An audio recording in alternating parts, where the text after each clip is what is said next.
तो कच्चा चिट्ठा में आज सबसे पहले वो खबर जिससे यूक्रेन युद्ध का सबसे बड़ा कोराम कहा जा सकता है। नमस्कार, आप देख रहे हैं न्यूज 18 इंडिया पर कच्चा चिट्ठा। मैं हूं आपके साथ प्रीति रघुनंदन और आज हम उस रिपोर्ट की बात करेंगे जिसमें 50 कमांडर्स के मारे जाने का दावा किया गया है।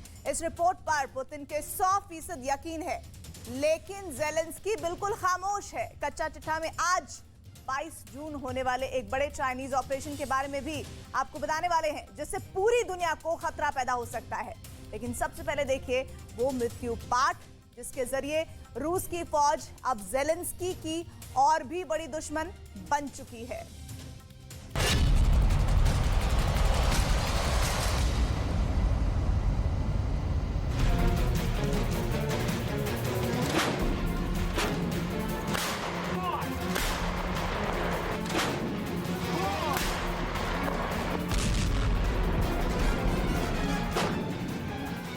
ये यूक्रेन से आया वो एक्सक्लूसिव वीडियो है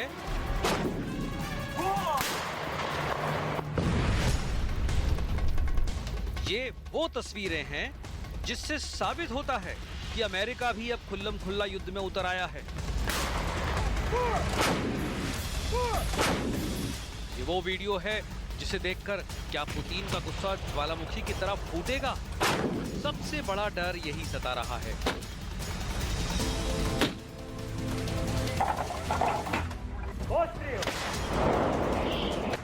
इन तस्वीरों को रिलीज करके ज़ेलेंस्की ने बता दिया है कि अमेरिका की फौज नहीं, लेकिन उनकी तोप इस वक्त यूक्रेन की जमीन पर लड़ने लगी है।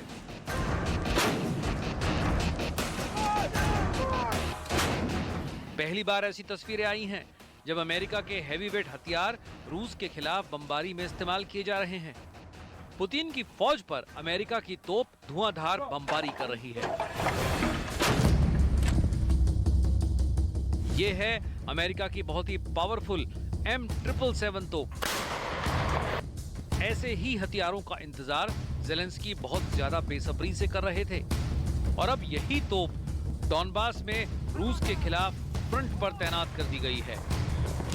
На рахунок тактики нічого особливого сказати не можу, просто та як гармата, це більш маневреніше. Ми приїжджаємо, набагато швидше відпрацьовуємо і їдемо на інше місце. З іншого місця знову відпрацьовуємо і їдемо далі. І через що ми за цілий день можемо поміняти позицію разів 12-20, а то і більше би. Противник, він просто не може зрозуміти, як ми швидко так займаємо позицію в досить незручних місцях для нього би і відпрацьовуємо по ньому. कुछ दिन पहले ही विमान में M777 तोप लोड करते हुए तस्वीरें आई थीं और तभी ये बात पुख्ता हो गई थी कि बाइडन की तोप यूक्रेन पहुंचने वाली है। और अब इस तोप का असर देखिए।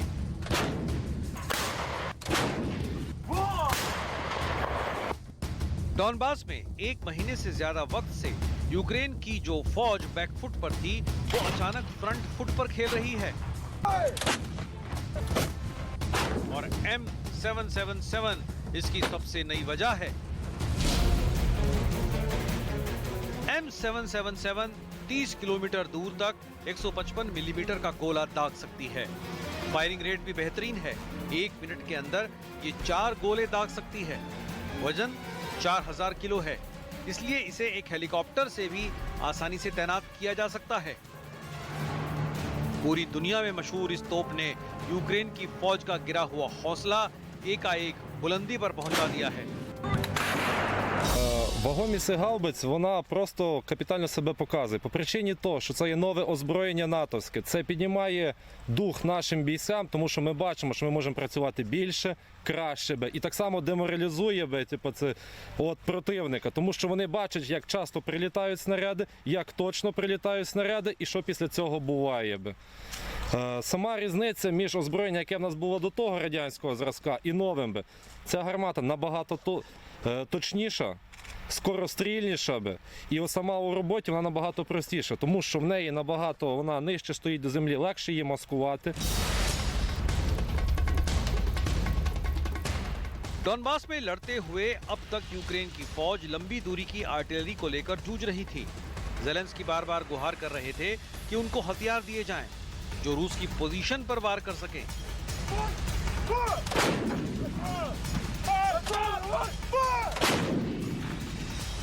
और अब उनको M777 मिल चुकी है।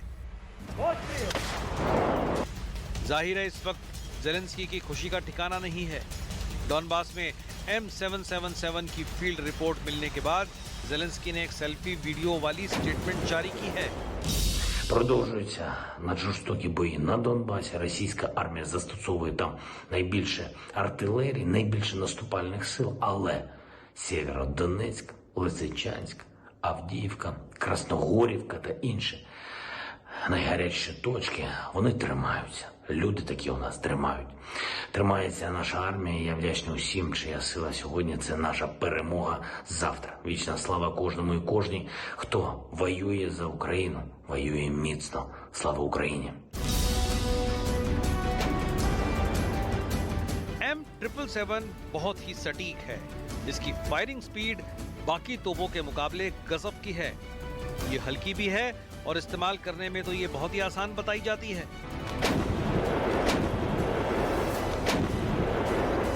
भारतीय सेना के पास भी यही तोप है जो तिब्बत बॉर्डर पर कई जगह तैनात की जा चुकी है। Пострілу вона набагато складніше її зафіксувати, бо тому що вона низько до землі іде, і за рахунок дульного тормозу, вона дуже розсіює звук. І через що противнику звукометрична розвідка набагато складніше її засікти. Плюс дуже велика кількість снарядів нам даємо, через що ми можемо досить дуже багато працювати, тобто відпрацьовувати набагато більшу кількість цілей. Ну і само собою дальність стрільби, вона теж дуже важливий фактор цього всього.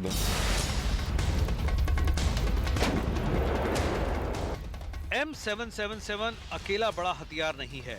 ऐसे बहुत से सिस्टम अब यूक्रेन को मिलने जा रहे हैं।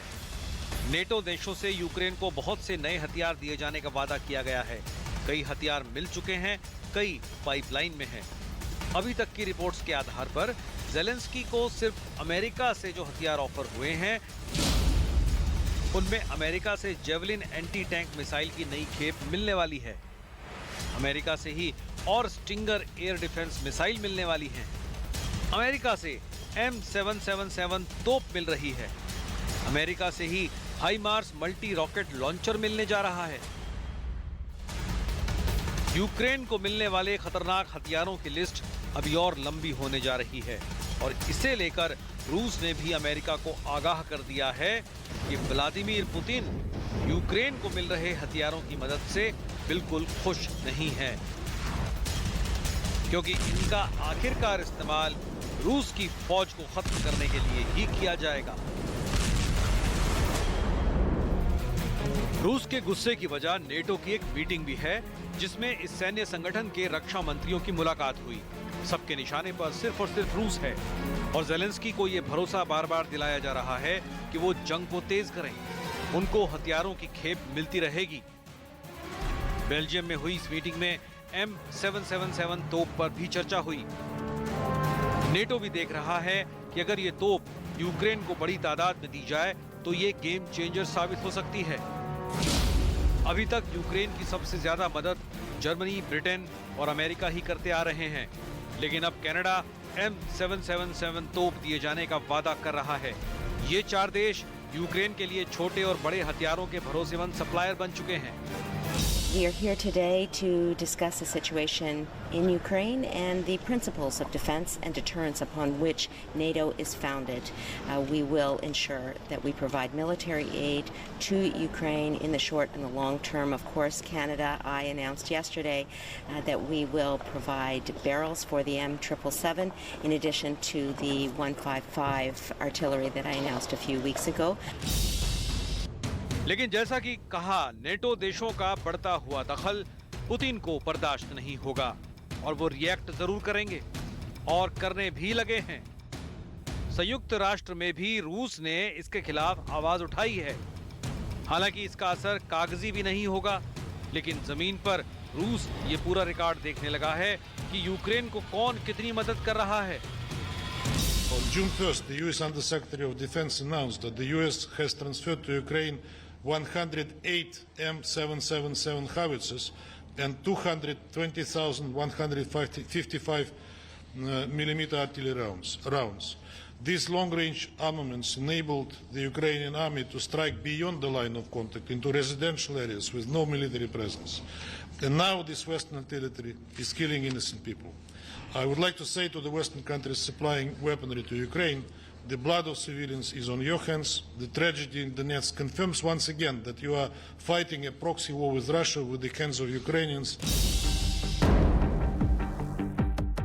रूस के तेवर देखकर ही समझ लीजिए कि पुतिन अब यूक्रेन को बख्शेंगे नहीं और यूक्रेन की फौज की हर वो यूनिट पहले टारगेट पर रहेगी जो अमेरिका या नेटो से सप्लाई किए गए हथियारों का इस्तेमाल कर रही है।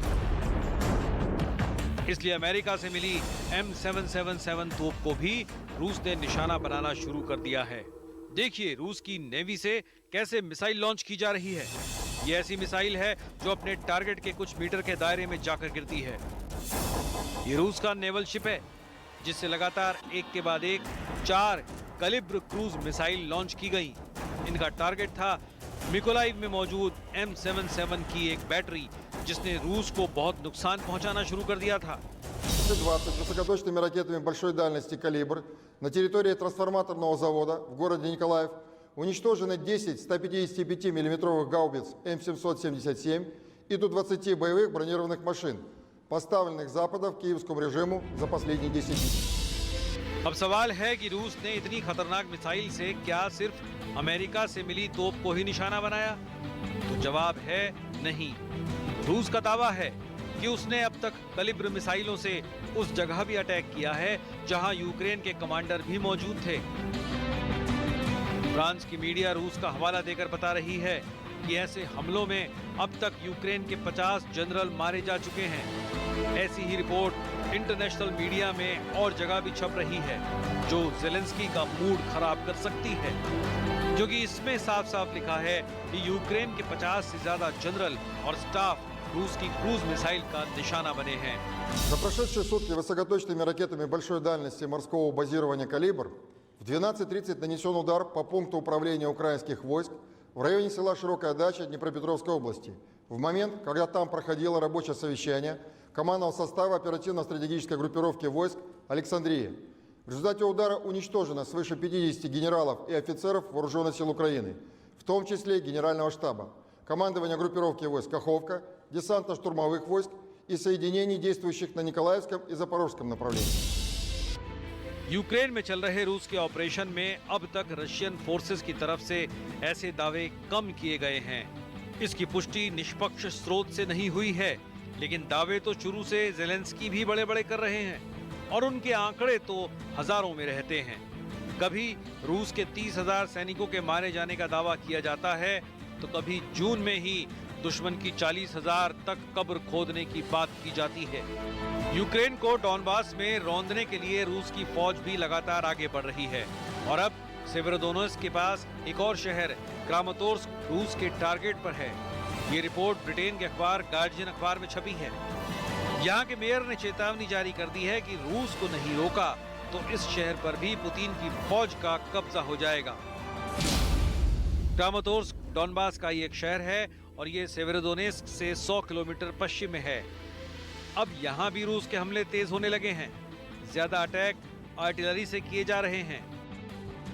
क्रामातोर्स्क में यूक्रेन की पोजीशन को उखाड़ने के लिए रूस की फौज भी M777 जितनी ताकतवर तोप की मदद ले रही है। आप रूस की इस तोप के गोले और उनसे होने वाले धमाके देखेंगे तो पता चलेगा कि इसके टारगेट का क्या हाल होता है।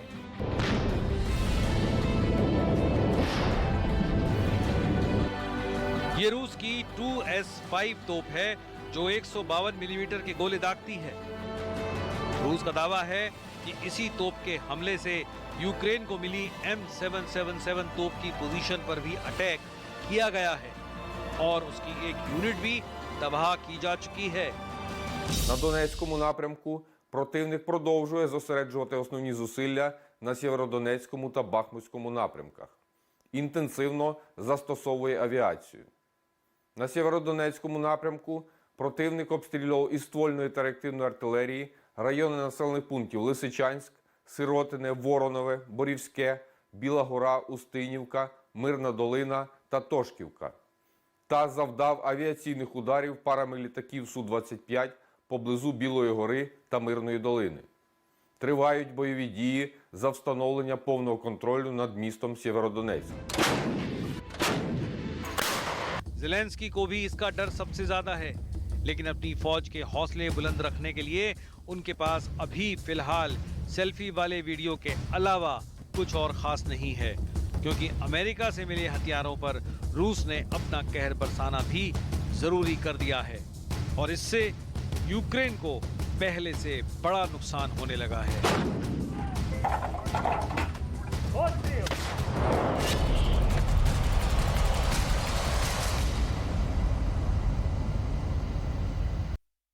पुतिन और ज़ेलेंस्की की दुश्मनी के बीच दुनिया की एक और बड़ी पावर है जिसने युद्ध का नया मोर्चा खोल दिया है। शी जिनपिंग ने एक ऐसे हथियार को टेस्ट किया है जिसमें वो बस एक बटन दबाकर पूरी दुनिया को बहुत बड़े खतरे में डाल सकते हैं।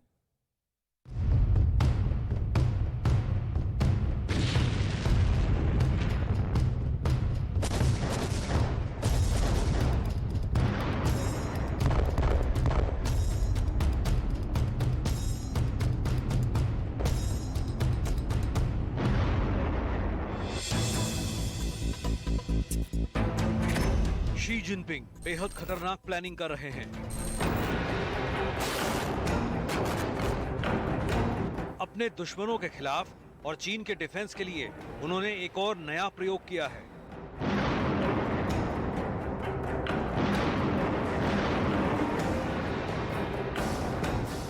ये देखिए चीन के सरकारी अखबार और शी जिनपिंग के कठपुतली समाचार पत्र ग्लोबल टाइम्स की हेडलाइंस। इस हेडलाइंस का मतलब है चीन ने किया नवीनतम एंटी बैलिस्टिक मिसाइल तकनीक का परीक्षण, प्रौद्योगिकी में सुधार के बीच विश्वसनीयता साबित। ड्रैगन ने खुद ही अपनी तारीफों के पुल बांध लिए हैं। चीन ने रविवार को जमीन से हवा में मार करने वाली एंटी बैलिस्टिक मिसाइल टेक्नोलॉजी के सफल परीक्षण का दावा किया है। इसका मतलब यह है कि चीन अपने देश की सुरक्षा के लिए एक डिफेंस सिस्टम तैयार कर रहा है। पूरी बात समझने के लिए आपको एंटी बैलिस्टिक मिसाइल का मतलब समझना होगा। एंटी बैलिस्टिक मिसाइल यानी वो मिसाइल जो बैलिस्टिक मिसाइल को आसमान में ही नष्ट करने में सक्षम है। दुश्मन देश के मिसाइल के गिरने और धमाका करने से पहले आसमान में ही नष्ट करने की तकनीक को ही एंटी बैलिस्टिक मिसाइल कहा जाता है। यानी ये एक तरह का एयर डिफेंस सिस्टम ही है। आप इस एनिमेशन से समझिए कि बैलिस्टिक मिसाइल क्या होती है। जब कोई मिसाइल अर्धचंद्राकार पथ पर चलते हुए ऊंचाई से नीचाई की तरफ गुरुत्वाकर्षण बल से गिरती है तो ऐसी मिसाइल को बैलिस्टिक मिसाइल कहा जाता है। अब अगर इसी बैलिस्टिक मिसाइल को एक दूसरी तरफ से आने वाली मिसाइल हवा में टारगेट करके मार दे तो इसे एंटी बैलिस्टिक मिसाइल कहते हैं। रविवार की आधी रात को शी जिनपिंग के आदेश पर इस एंटी बैलिस्टिक मिसाइल का परीक्षण किया गया। चीन के रक्षा मंत्रालय ने कहा कि हमने ऐसा करके किसी देश को टारगेट नहीं किया है, बल्कि अपनी योग्यता में सुधार का परीक्षण किया है। ऐसी मीठी मीठी बातें चीन अक्सर अपने दुश्मनों को कंफ्यूज रखने के लिए ही करता है, लेकिन उसका असली टारगेट समझना मुश्किल नहीं है। दरअसल चीन अमेरिका और भारत को अपने लिए खतरा मानता है।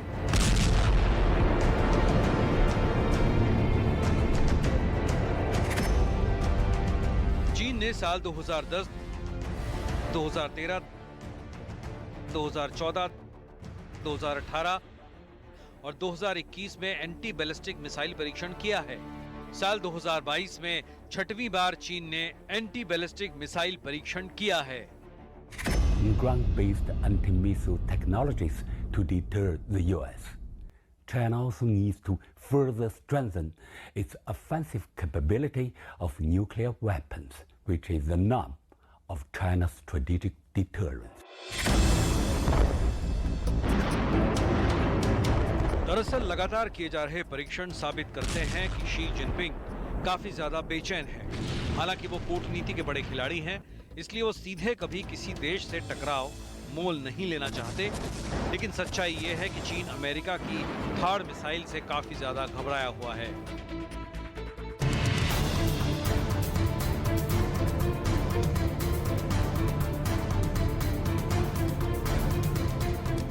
ये है अमेरिका की थर्ड मिसाइल।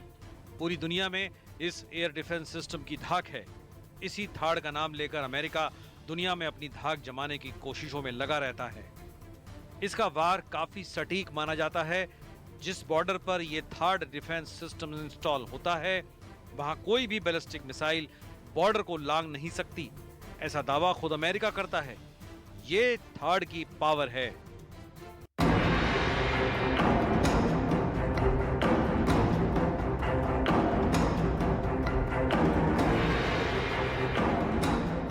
अमेरिका के थार्ड की ही तुलना में चीन HQ-19 डिफेंस सिस्टम तैयार कर रहा है। चीन चाहता है कि थार्ड की तरह HQ-19 की भी धाक जम जाए।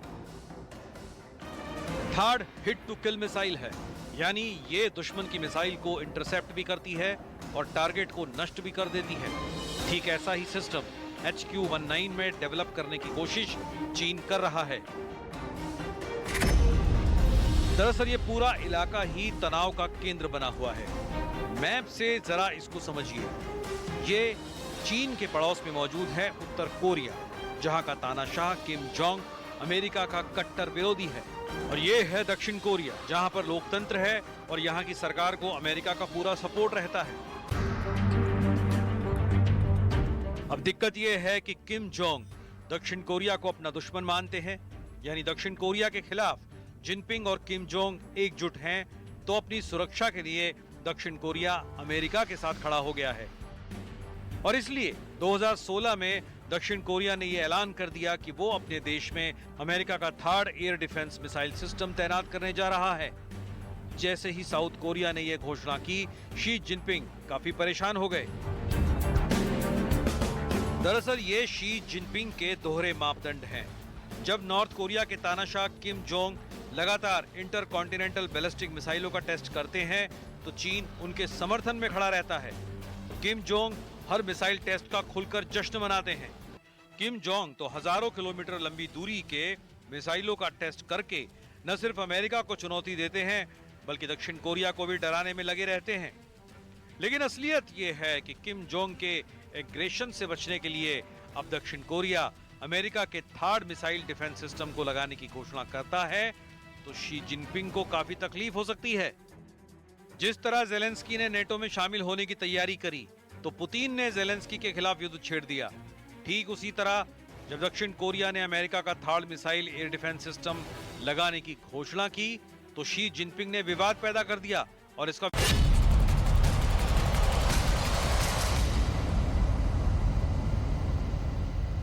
और अब बात सिद्धू मूसेवाला मर्डर केस की। न्यूज 18 इंडिया आपको हर रोज सिद्धू मूसेवाला मर्डर केस से जुड़ी एक्सक्लूसिव खबर दिखा रहा है और उसी सिलसिले को जारी रखते हुए आज हम आपको दिखाएंगे आखिर क्यों मूसेवाला अपने लिए अमेरिका से बुलेट प्रूफ जैकेट मंगवाना चाहते थे। यही नहीं, आज हम आपको यह भी बताएंगे कि मूसेवाला हत्याकांड के दिन कातिलों को कौन ऑर्डर दे रहा था और किसने शूटरों को कहा था कि गोली नहीं तो ग्रेनेड से काम तमाम कर दो।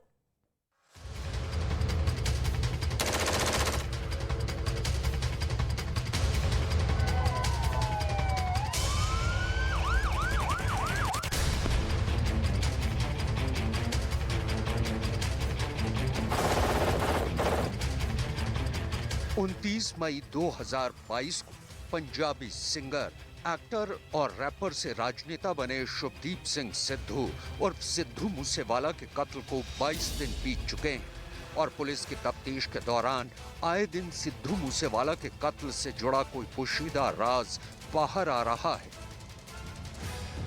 20 जून को सिद्धू मूसेवाला मर्डर से जुड़ा ऐसा ही एक राज दिल्ली में भी बाहर आया, जब दिल्ली पुलिस ने ऐलान किया कि उसकी स्पेशल सेल की टीम ने 19 जून को मूसेवाला हत्याकांड में शामिल 2 शूटरों प्रियव्रत और फौजी कशिश और कुलदीप और उनके एक साथी केशव कुमार को मुंद्रा के खारी मिट्टी रोड से गिरफ्तार कर लिया है। सभी आरोपी एक किराए के मकान में वहां रह रहे थे।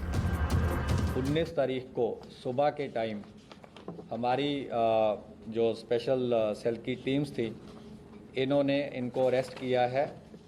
ये है खारी मिट्टी रोड, विलेज बारोई, मुंद्रा पोर्ट के पास। तो इन्होंने वहाँ पे एक रेंटेड मकान किसी लोकल प्रॉपर्टी डीलर के थ्रू ले रखा था।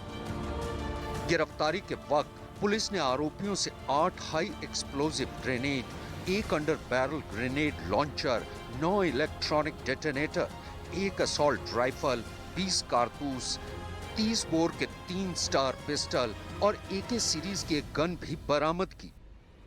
इनसे रिकवरीज जो हुई हैं वो है 8 high explosive grenades along with under barrel grenade launcher, और ये जो HE-36 ग्रेनेड्स थे they were for use with grenade launchers. ये ग्रेनेड लॉन्चर AK-47 राइफल पे भी माउंट हो सकता था। 9 इनसे इलेक्ट्रिक डेटोनेटर मिले हैं, 1 असॉल्ट राइफल मिली है with 20 rounds, 3 sophisticated star pistols मिले हैं ऑफ .30 बोर, 36 राउंड इनसे 7.62 mm स्टार पिस्टल्स के मिले हैं, और 1 part AK series assault rifle का मिला है। इतना ही नहीं, दिल्ली पुलिस के मुताबिक उसके सामने सिद्धू मूसेवाला की हत्या का पूरा खाका शीशे की तरह साफ हो चुका है। यानी सिद्धू मूसेवाला हत्याकांड में कौन कौन लोग शामिल थे और 29 मई को उन्होंने कैसे सिद्धू मूसेवाला की हत्या की। तो उस दिन की जो घटना थी उसमें 2 मॉड्यूल इस पे जो घटना को अंजाम देने में वो एक्टिव थे। दोनों गोल्डी ब्राड से कनाडा में जो बैठ के इसको इन टच थे, दोनों मॉड्यूल से इन टच थे। एक गाड़ी में बोलेरो में जिसको कशिश चला रहा था, जिसको प्रियव्रत फौजी जो है ये मॉड्यूल को हेड कर रहा था, अंकित सिरसा इनके साथ था और दीपक मुंडी इनके साथ था। ये 4 लोग बोलेरो गाड़ी में थे। जो करोला गाड़ी थी उसमें जगरूप रूपा गाड़ी चला रहा था, मनप्रीत मन्नू उसके साथ बैठा था। करोला ने गाड़ी को ओवरटेक करते हुए मनप्रीत मन्नू ने AK-47 फायर करी। तो उस बर्स्ट में जो सिद्धू मूसेवाला थे उनको गन शॉट्स लगे और उनकी थार वहीं पे रुक गई, और करोला से फिर ये दोनों उतरे और पीछे जो बोलेरो थी वो भी टेल कर रही थी, उसमें से भी ये 4 जो शूटर थे दूसरे मॉड्यूल के ये उतरे। तो 6 के 6 लोगों ने वेपन्स यूज़ किए, फायरिंग करी, मल्टीपल राउंड्स फायर हुए। दिल्ली पुलिस के मुताबिक सिद्धू मूसेवाला की हत्या में शामिल सभी 6 आरोपी कनाडा में बैठे गैंगस्टर गोल्डी बराड़ के संपर्क में थे और वारदात को अंजाम देने के बाद भागकर फतेहाबाद पहुंचे। लेकिन दिल्ली पुलिस की स्पेशल सेल की टीम तफ्तीश करते हुए आखिरकार 19 जून को आरोपियों तक पहुंच गई। जब इन्होंने देखा कि काफ़ी बुरी तरह से इन्होंने असॉल्ट कर दिया है और उनके बचने की संभावना नहीं है, तो ये उन दोनों गाड़ियों में वहाँ से वारदात को अंजाम देकर निकल गई। वारदात के बाद जो मन्नू था और रूपा थे ये अलग चले गए। जो ये बाकी 4 लोग थे ये बोलेरो में अलग गए। इनको केशव ने पिक किया। थोड़े किलोमीटर के बाद इन्होंने अपनी बोलेरो छोड़ दी। उसके बाद केशव ने इन्हें ट्रांसपोर्ट किया। वहाँ से फिर ये फतेहाबाद पहुँचे, कुछ दिन वहाँ रुके, फिर आगे भी इनकी कई जगह मूवमेंट रही। फिलहाल दिल्ली पुलिस तीनों आरोपियों से सिद्धू मूसेवाला मर्डर से जुड़े बाकी के राज उगलवाने की कोशिश कर रही है। दिल्ली पुलिस का कहना है कि अभी इस मर्डर केस में कई और राज बाहर आना बाकी है। दरअसल दिल्ली पुलिस सिद्धू मूसेवाला हत्याकांड में पंजाब पुलिस से अलग अपनी खुद की जांच कर रही है और अपनी तफ्तीश के दौरान सिद्धू मूसेवाला मर्डर केस के सुरागों को खंगालती हुई गुजरात के मुंद्रा तक पहुंच गई। उसमें से सबसे अहम सुराग था वो CCTV फुटेज जिसकी बिना पर प्रियव्रत फौजी की पहचान हुई। दरअसल फतेहगढ़ के एक पेट्रोल पंप के CCTV में प्रियव्रत दिखाई दिया था और इसी की तफ्तीश करते करते दिल्ली पुलिस की स्पेशल सेल की टीम ने उसे गुजरात के मुंद्रा से गिरफ्तार कर लिया। सिद्धू मूसेवाला की हत्या के बाद दिल्ली पुलिस की स्पेशल सेल अगले ही कुछ घंटों में अलर्ट हो गई और दिल्ली पुलिस की स्पेशल सेल की सभी रेंजों के इंस्पेक्टर और ACP की टीम ने इस पूरे हत्याकांड के नेक्सस को खंगालना शुरू कर दिया। उन्हें शक था कि कहीं ना कहीं गोल्डी बरार और लॉरेंस बिश्नोई का इस मर्डर मिस्ट्री से ताल्लुक है और यही वजह थी कि इनके तार जोड़ते जोड़ते आखिर में सिद्धू मूसेवाला की हत्या के आरोपी पुलिस के हत्थे चढ़ गए। पंजाब पुलिस इस हत्याकांड के मोटिव यानी मकसद और हत्याकांड की साजिश रचने वाले गैंगस्टरों का पता लगा चुकी है। दिल्ली पुलिस इस हत्याकांड में शामिल शूटरों की पहचान कर चुकी है, लेकिन सबसे बड़ा सवाल ये है कि आखिर इन शूटरों तक ऐसे आधुनिक हथियार कैसे और किसने पहुंचाए। सिद्धू मूसेवाला की हत्या में कई सोफिस्टिकेटेड वेपन्स का इस्तेमाल हुआ, जिनमें AK-47 के साथ आधुनिक पिस्टल्स भी शामिल है। ये हथियार कहां से आए, किसने मुहैया कराए और इस गैंग के पास कब से इसका नेटवर्क था, इसके तार जोड़ने बहुत जरूरी हैं और दिल्ली पुलिस की सेल अब इस पूरे नेटवर्क को खंगालने में जुट गई है। दिल्ली पुलिस के स्पेशल सेल और पंजाब पुलिस ने सिद्धू मूसेवाला के कत्ल की तफ्तीश के दौरान देश के एक ऐसे इंटर स्टेट क्रिमिनल नेक्सस का पर्दाफाश किया है जिसे देखकर हर कोई हैरान है। इतना ही नहीं, इस इंटर स्टेट नेक्सस के तार देश के बाहर कनाडा तक फैले हुए हैं। पुलिस की थ्योरी 3G यानी गन्स, गैंगस्टर और गैंग वॉर के इर्द गिर्द घूम रही है।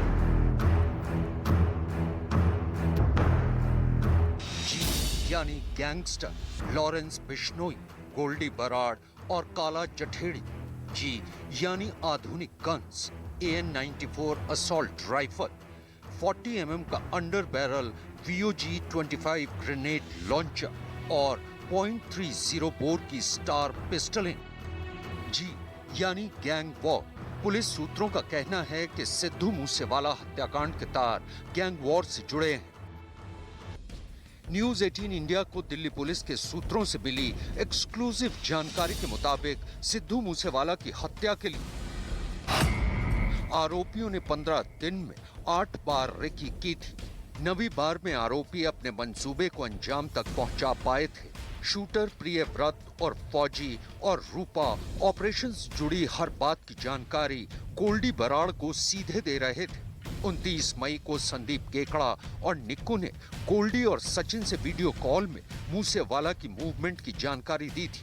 गोल्डी ने प्रियव्रत और रूपा को प्लान को अंजाम तक पहुंचाने का फरमान दिया। सभी शूटरों की गाड़ियों में अत्याधुनिक हथियारों का जखीरा और हैंड ग्रेनेड रखे हुए थे। गोल्डी बराड़ ने प्रियव्रत को कहा था कि अगर AK-47 या दूसरे हथियारों से भी ऑपरेशन कामयाब नहीं हो पाए तो हैंड ग्रेनेड से मूसेवाला की गाड़ी उड़ा दो। सिद्धू मूसेवाला हत्याकांड में शामिल 6 शूटर्स 15 दिनों के अंदर 8 बार सिद्धू मूसेवाला की रेकी कर चुके थे, लेकिन वो इन 8 बार में सिद्धू मूसेवाला को मारने में सफल नहीं हो पाए थे। यही वजह थी कि गोल्डी बराड़ के कहने पर 29 मई को तमाम शूटर अत्याधुनिक हथियारों के साथ मानसा पहुंचे थे। प्लान था कि अगर AK-47 से भी मिशन फेल हो जाए तो हैंड ग्रेनेड से सीधे सिद्धू मूसेवाला की गाड़ी को उड़ा दो। पंजाब पुलिस के मुताबिक सिद्धू मूसेवाला को जान से मारने के लिए हमलावरों ने 100 से ज्यादा राउंड फायरिंग की थी। करीब 20 गोलियां तो मूसेवाला के शरीर के आर पार निकल गई थी।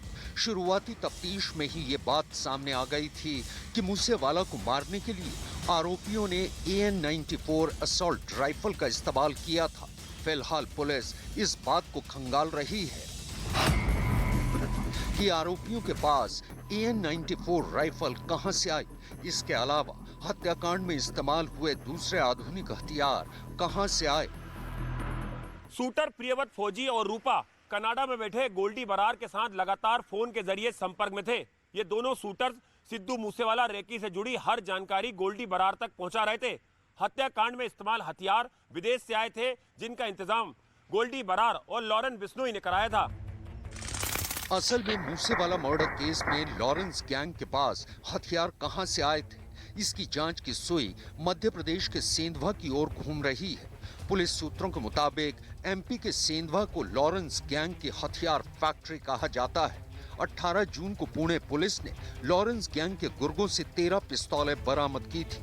पुणे पुलिस के मुताबिक पकड़े गए 7 आरोपी शूटर संतोष जाधव के लिए काम करते हैं और संतोष जाधव लॉरेंस बिश्नोई गैंग के लिए काम करता है। 13 फायर आर्म्स हमने पकड़े हैं। ये 13 फायर आर्म्स एमपी से ये लोग लेके आए। अब तक के जो प्रिलिमिनरी इन्वेस्टिगेशन है उसके हिसाब से they are all linked with Santosh Jadhav and Bishnoi gang से संतोष जाधव का जो कनेक्ट है वो बहुत क्लियरली अब तक सामने आया है।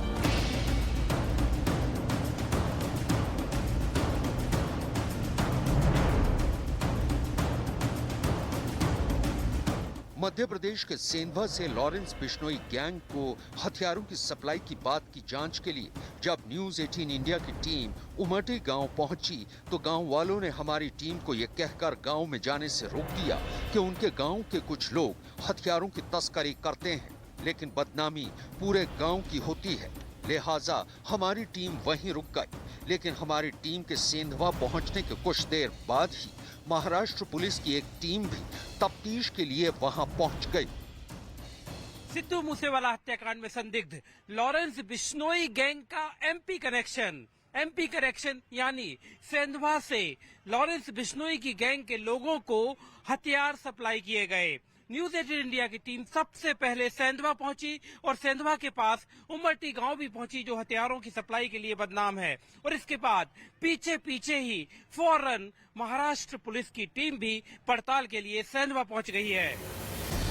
सिद्धू मूसेवाला हत्याकांड की खोजबीन कर रही न्यूज 18 इंडिया की टीम के हाथ इस केस से जुड़ी एक और अहम जानकारी लगी है, जो इस ओर इशारा करती है कि सिद्धू मूसेवाला को अपनी जान का डर सता रहा था। अमेरिका के एक आर्म्स डीलर विक्की मान सलौदी ने दावा किया है कि मूसेवाला ने अपनी मौत से पहले एक बुलेट प्रूफ जैकेट की डील की थी, लेकिन अमेरिका से मूसेवाला के लिए बुलेट प्रूफ जैकेट पंजाब तक पहुंचती उससे पहले ही उनकी हत्या कर दी गई। साहब का मेरे को एक ऑडियो नोट आया जिसमें उन्होंने चिंता व्यक्त की कि उनको एक बुलेट प्रूफ वेस्ट चाहिए, उनके मित्र यहाँ आए हुए हैं, तो अगर मैं उनको प्रोवाइड कर दूं तो बहुत बढ़िया हो जाएगा। तो उसके बाद मेरी उनसे फोन पे बात हुई तो मैंने उनको बताया कि दो तरीके की बुलेट प्रूफ वेस्ट आती हैं, एक सॉफ्ट बॉडी आर्मर और एक हार्ड बॉडी आर्मर। तो उसके बाद उन्होंने मेरे को वीडियो कॉल की और उन्होंने कहा कि वो देखना चाहते हैं कि हार्ड बॉडी आर्मर कैसा है। तो मैंने उनको हार्ड बॉडी आर्मर दिखाया तो उन्होंने वेट पूछा, तो वेट पूछने के बाद वो बोले कि ये तो डाल के रखना बहुत मुश्किल है, क्योंकि अगर 2 प्लेट हार्ड बॉडी आर्मर की डाल रखी है तो उसका वजन कम से कम 18 पाउंड हो जाता है। तो फिर वो बोले कि उनके कोई दोस्त मेरे को कांटेक्ट करेंगे, जो भी सॉफ्ट बॉडी आर्मर की लीगल रिक्वायरमेंट्स होंगी वो पूरी करके वो मेरे से ले जाएंगे। उसके बाद ना तो उनके किसी दोस्त का मेरे को फोन आया, ना ही कभी मूसेवाला साहब ने उसके बाद बुलेट प्रूफ वेस्ट की चिंता व्यक्त की। फिलहाल पंजाब पुलिस और दिल्ली पुलिस का स्पेशल सेल हर एंगल से सिद्धू मूसेवाला मर्डर केस की जांच कर रहे हैं, लेकिन एक बात तो तय है कि सिद्धू मूसेवाला की हत्या में इस्तेमाल किए गए आधुनिक हथियारों की ट्रेल रूट की पहेली को सुलझाना पुलिस के लिए एक बड़ी चुनौती बना हुआ है।